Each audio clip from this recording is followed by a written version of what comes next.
What is up, everybody? My name is Clint with Dropping Hammers Outdoors on YouTube, and today I'm going to talk to you about how to kill henned up birds. So the dreaded henned up bird, I actually just went through something similar in Tennessee and in New York. Been dealing with henned up birds. Here's a couple of the ropes from my excursions in Tennessee and in New York. Shot some slammer birds. First day of New York season, I hammered one the other day. It was great.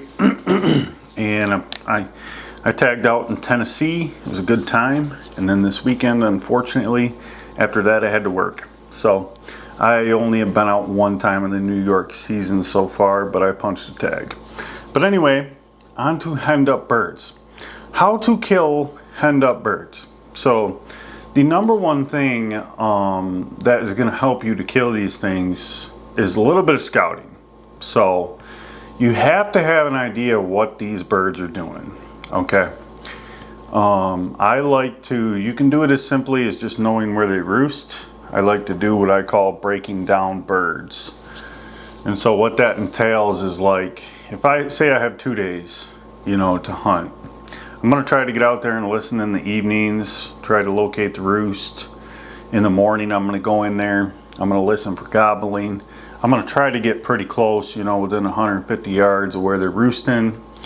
And then that morning, I'm going to be sitting there and I'm going to try to find out something about these birds. Which direction they're going. What field they want to be in. Where they're traveling. Anything like that. If I can just pinpoint a 50-yard area, wherever, where I know they're using it, and generally a time of when they're using it, from that point, I want to be within 50 yards, within shooting range of that area. Okay. Now the next thing is I am going to let those birds get within as close as they're going to get before I do any calling. And hey, if the setup is good enough and they're going to walk into it, then I won't even call. I will just let them come in and shoot the tom. We are turkey hunting here, not turkey calling. In my book, you do what you can to kill a turkey as long as it is legal. I do not shoot birds off the roost. I'm against that. Not big on reaping, but anything that is legal, by all means, have fun with it. That's why turkey hunting is fun. There are no rules. There are regulations, but you can hunt them in so many different ways and have fun with it. So anyway, I want to pinpoint that location where they're going through. If they do not come through on their own, from that point, I'm going to do some soft calling. And so what that's going to entail is, right, these birds have now come into 100 yards, 120, as far as they're going to come. Okay. Now, as long as there's a tom there, obviously you're hunting the tom and there's hens, right? So they've gotten as close as they're going to get. Now I'm going to use soft calling to kill this bird. And this is how.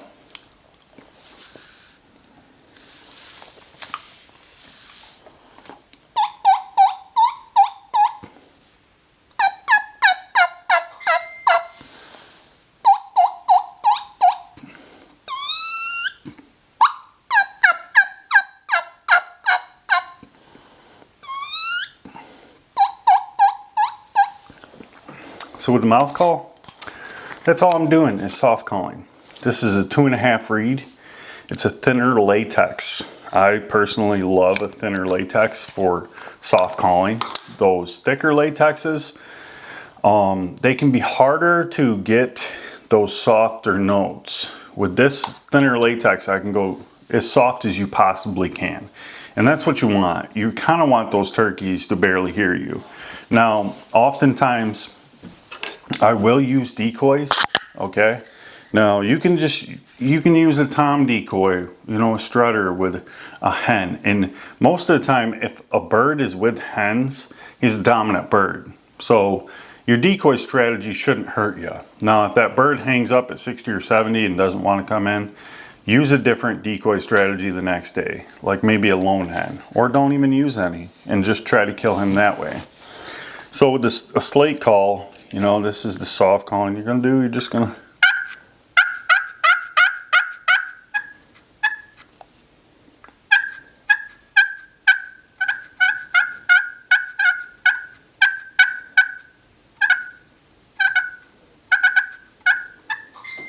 and so with my hand, I'm just barely moving that striker, right? Just barely moving it. Now, with this technique, getting in close proximity and then doing this soft calling, and sometimes a little bit of decoy trick in there, and other times just setting up on these birds, that is some of the best ways to kill henned up turkeys. I can tell you, I've called a ton of toms off of hens. With decoys, it's more than possible. Without decoys, it's more than possible. I'm talking 120 yards. I'm talking, you know, 100 yards. I've just pulled them right off of hens. And don't be afraid to be aggressive with the calling. You know, the number one thing is you just want to use something that sounds good. And, you know, you got to practice a little bit to get that good sound going on. But killing henned up birds, another thing about it is a lot of times you're not going to hear a lot of gobbling. And you have to be patient. You have to make a game plan and you have to stick with it.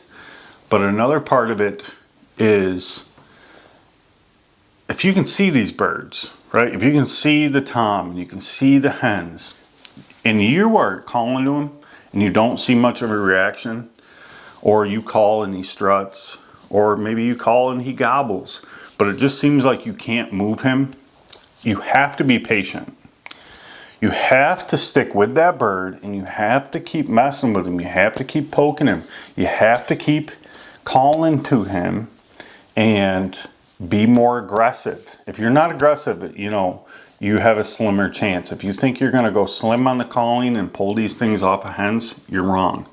What you want to keep in mind is they have a brain the size of a pea. Okay? So it's really easy for a turkey to forget something. And it's really easy to clean the slate and create a new picture too. So one of the little tricks that I like to do is in these situations, you know, I'm going to play with them. I'm going to be a little more aggressive. I'm going to be, you know, not loud, but loud for soft calling, right?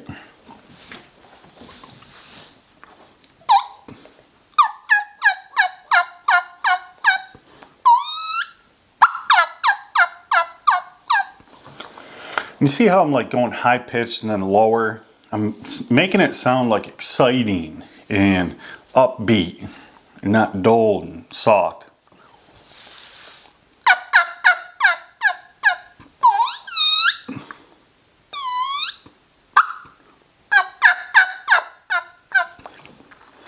Now here, I have done this where I've hunted these birds and sometimes it takes 3 hours. I can see this bird. Sometimes it takes 3.5, 4 hours to get the job done. You just have to stick with them and you have to keep messing with them.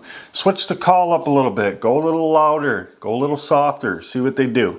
So right here, you don't want to pull this trick out of the bag right away. But this is after you've been messing with them for a while.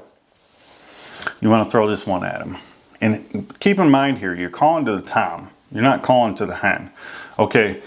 So many people talk about calling to the hen and trying to pull the hen in. I'll get to that in a minute. But I want you to understand that you can call the toms off the hens. I have done it so many times. And I'm telling you how to do it in this video. But this is one of the tricks that I pull, you know, in the 9th inning when they've been messing with me and they ain't doing what I want them to do. This is what I do.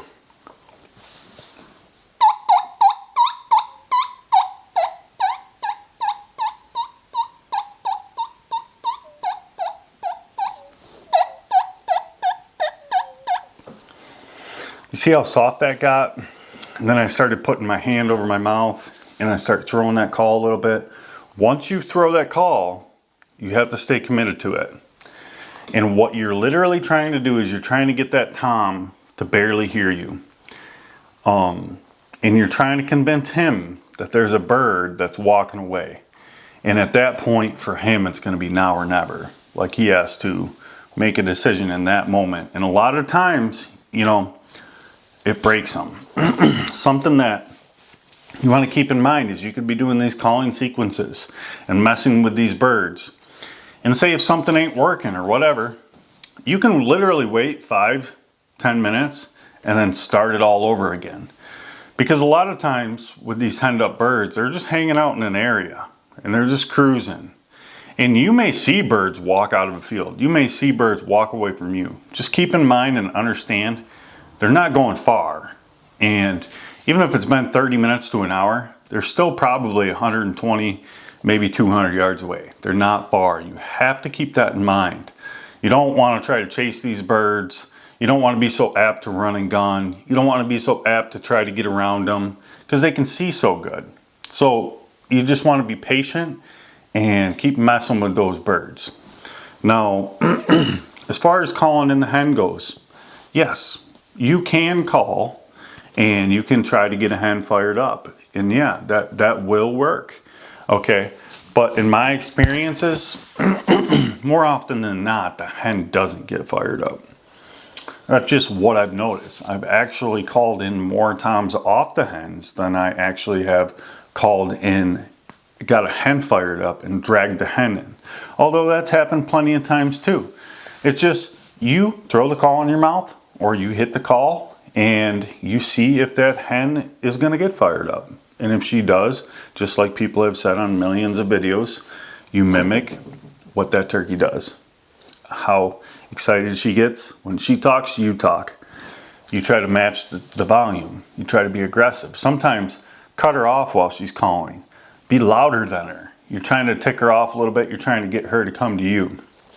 But I also have called in plenty with just soft calling. And another thing is when you're in the woods and you can't see the bird, but you know they're there, you know they're in that area. You need to stick with this strategy and stay true to it. You need to give it time. You know, the bird that I whacked on opening day, I was out there, you know, most of the day. So, I mean, it was like, our cutoff is like noon, right? And I was out there past 11 and finally ended up getting it done. And it was close to the bow. So you gotta have patience and you gotta stick with them and you gotta try. You gotta, you know, keep putting forth that effort. So just these tips here to do a little recap, right? You need to do a little scouting, figure out where they're hanging out, get within 50 yards of that area, call, be aggressive. You can try to be loud, see if they like it. You can go softer, see if they like it. Yelp to them. Do a little bit of cutting, see if that works. Do a little bit of whining, bubble clucks, whatever you know how to do. Switch it up and see what they like, but don't throw the whole wheelhouse at them right away. Start with some simple yelping. If that doesn't work, then start yelping and cutting a little bit. If that doesn't work, then yelp and add a whine to it. And then your bubble clucks or whatever. Do some clucking, some purring. Just see what happens. And when you see that bird puff up, start strutting, or he gobbles to you, and you see him start moving towards you, whatever you were doing, now you know that works. And that's what you need to stick with to kill that bird. So oftentimes when I'm calling, or maybe I'll do a whine, and that bird starts walking toward me, or in gobbles or whatever, then I know that's what he's like. So now I'm gonna throw those whines in there more and more. So you're literally, you know, testing the bird to see what he likes, and then when you figure it out, you keep throwing it at him. And the same can go for a hen, you know, but don't be discouraged, but understand 90% of the time, it takes time. You know, when those birds hit the certain area and they see your decoys or you're calling to them, sometimes they do come right away. Oftentimes they don't. You have to stick with the game. You have to be patient. You have to hunt these things for hours, not minutes. And that's how you're going to be successful in hammering some henned up birds. I hope everyone liked this video. There will be more to come. Please check out some more on the channel, and I will catch you guys on the next one. Go kill that henned up tom, and don't be afraid to be aggressive. Catch you later.